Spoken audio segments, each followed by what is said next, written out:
Welcome to our two-person team, which we named as ET using first initials of our nicknames.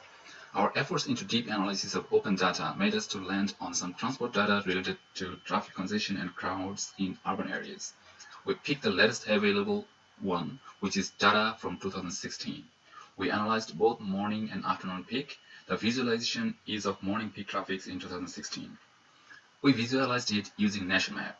Red is heavy congestion of traffic and yellow is medium. It shows how bad traffics are in all cities of Australia. If data from 2016 shows that heavy traffic congestion, we can imagine how it is now in regular peak hours. We can keep the exception of current lockdown on the side. Let's run into another visualization from future. This is also from Transport Open Data. It is the prediction of how 2031 may look like. This is also a morning peak. In this visualization, we rarely see any public space available apart from just traffic everywhere. If it is the trend, are we going to spend most of our valuable time sitting inside cars, driving to work or to other necessary destinations? If we don't want to see that, how can we fix it? Would that be easier if we wouldn't have to be dependent on our own cars every day?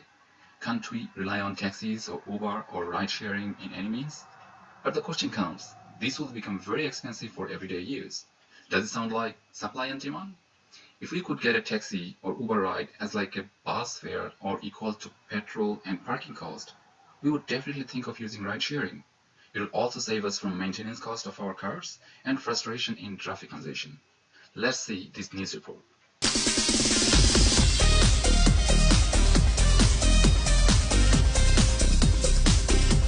It's the great debate, taxi or Uber. Which is cheaper, which is safer, and who will get you there faster? There's only one way to find out. Taxi! Pulled up my Uber app and it's telling me that an UberX will cost me $36.84, and it's also telling me that it will cost $68 to $87 in a taxi. Does that sound right to you? It seems a bit excessive. I actually think it's highway robbery. How about we'll go for a ride and we'll see if the proof is in the pudding. Okay, let's go. Welcome aboard and thanks for riding with Uber. Uber entered the market promising to be a cheaper alternative to taxis. But is that still the case? There you go, Lauren. We've arrived at our destination and it's $27.20. So the Uber was going to cost us around $36, $37? Something exorbitant like that.